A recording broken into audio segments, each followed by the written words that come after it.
এটা প্রথমে আঘাত করে আমি তেমন পাত্তা দিইনি। আমি যে ছেলেটা ঢিল মারছিল তার দিকে আবার যাচ্ছিল, লাফ দিয়ে থুতু মারছে আমাদের ফোর্সের দিকে।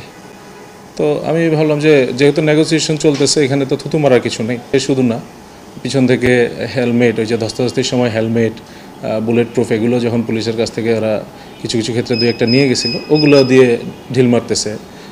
কিছু ভিডিওতে দেখবেন লাঠি ছুঁড়ে মারতেছে। ও যে ঢিলটা মারছে আমি ওর পিছনে হাত দিয়েছি, তো তাকে চার্জ করছি আমি যে আপনি কেন ঢিল মারতেছেন, এখানে তো আলোচনা চলছে, আপনার তো ঢিল মারার কথা না। সাদা ড্রেস পরা একটা মেয়ে এবং লম্বা চুলওয়ালা একটা ছেলে, আপনি দেখবেন ভিডিওতে আছে। ওরা এসে আমাকে গায়ে হাত তুললো তাকে চার্জ করার জন্য, কেন সে ঢিল মারবে। আর তখন ওই অন্যান্য ছেলেগুলো এসে আমার গায়ে হাত তোলে।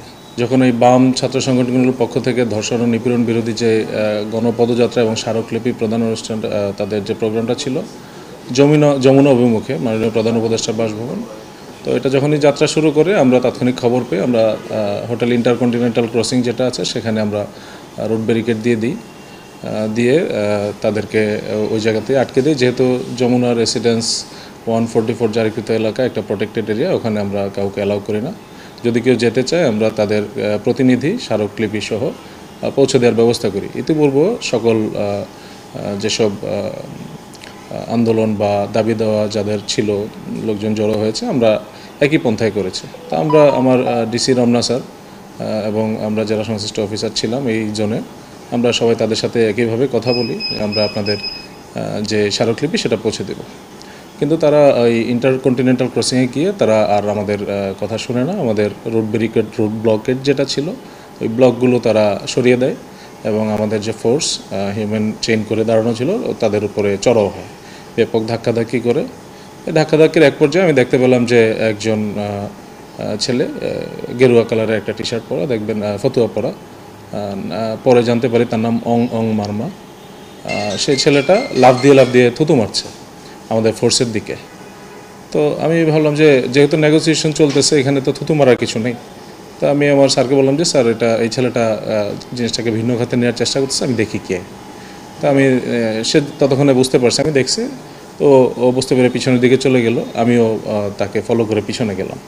তো ওখানে গিয়ে দেখি যে আসলে সে শুধু না, পিছন থেকে হেলমেট, ওই যে ধস্তাধস্তির সময় হেলমেট, বুলেট প্রুফ, এগুলো যখন পুলিশের কাছ থেকে ওরা কিছু কিছু ক্ষেত্রে দুই একটা নিয়ে গেছিলো, ওগুলো দিয়ে ঢিল মারতেছে। কিছু ভিডিওতে দেখবেন লাঠি ছুঁড়ে মারতেছে। তো এরকম বেশ কয়েকজন পুলিশকে লক্ষ্য করে এইসব জিনিস ছুঁড়ে মারতেছে। তো হঠাৎ আমি একটা ছেলেকে দেখলাম যে এই মিড আইল্যান্ডের এখানে কিছু ইটের কণা সুরকি পড়ে আছে, বড় ইটের টুকরোও আছে। তো এরকম হঠাৎ করে একটা প্রায় আস্ত একটা টুকরো ছুঁড়ে মারলো। তো আমার মনে হলো এটা তো বিশাল ইনজুরি হতে পারতো। তো পরবর্তীতে আমি তার কাছে গেলাম, দেখি যে না, আরেকটা ইটের টুকরা নিয়েছে ঢিল মারার জন্য। ও যে ঢিলটা মারছে আমি ওর পিছনে হাত দিয়েছি, তো তাকে চার্জ করছি আমি যে আপনি কেন ঢিল মারতেছেন, এখানে তো আলোচনা চলছে, আপনার তো ঢিল মারার কথা না। সাথে সাথে সাদা ড্রেস পরা একটা মেয়ে এবং লম্বা চুলওয়ালা একটা ছেলে, আপনি দেখবেন ভিডিওতে আছে। ওরা এসে আমাকে গায়ে হাত তুললো। তো মেয়েটা প্রথমে আঘাত করে আমি তেমন পাত্তা দিইনি। আমি যে ছেলেটা ঢিল মারছিল তার দিকে আবার যাচ্ছিলাম তাকে চার্জ করার জন্য, কেন সে ঢিল মারবে। আর তখন ওই অন্যান্য ছেলেগুলো এসে আমার গায়ে হাত তোলে।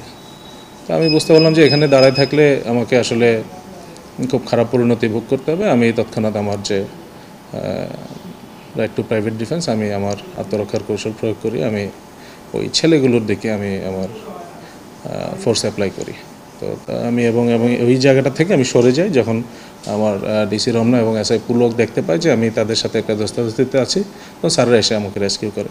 তো এই পর্যায়ে আমি আসলে একটা স্টেপ মিস করে পড়ে যাই। আমার দুই হাঁটুতে জখম হয়েছে, হাঁটুর চামড়া ছিলে গেছে, আর হাতে ব্যথা আছে, মাথায় কয়েকটা ঘুষির আঘাত আছে, এই তো কপালে ঘুষির আঘাত আছে। এটা মানে আমি ডাক্তার দেখিয়েছি, ডাক্তারের পরামর্শ নিয়ে আরও চিকিৎসা নেব।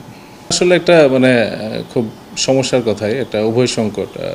আমাদের অ্যাকশনটা আমরা খুব আইনগতভাবে আমরা এই লাস্ট 7 মাসে দেখবেন যতগুলো আন্দোলন হয়েছে আমরা চেষ্টা করেছি তাদের যেই সংশ্লিষ্ট মন্ত্রণালয় বা অফিস দপ্তর আছে সেখানে তাদেরকে কানেক্ট করে দিয়েছি, তাদের কমিউনিকেশন করে দিয়েছি, তাদেরকে মিটিং করিয়েছি।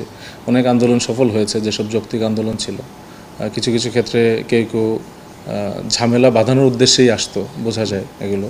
অযৌক্তিক সব দাবি নিয়ে সচিবালয়ের ভিতরে ঢুকে পড়া, এইচএসসিদের অটো পাস দেওয়া, ডিগ্রিকে অটো প্রমোশন দেওয়া, এই ধরনের আন্দোলনগুলোতে আসলে আমাদের অ্যাকশন নেওয়া ছাড়া কোনো উপায় নেই। যেসব জায়গায় 144 জারি করা থাকে, আমাদের রমনা এলাকায় অনেক জায়গায় আছে যেখানে এরকম মিছিল, গণপদযাত্রা এইসব নিয়ে যাওয়া নিষেধ, সিকিউরিটি ইস্যুজ আছে।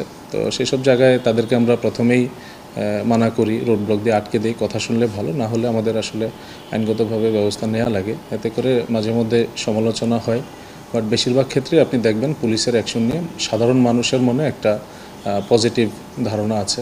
আমরা এখন আসলে অতিরিক্ত বল প্রয়োগ করি না, যেখানে যতটুকু আইনসিদ্ধ ততটুকুই করি।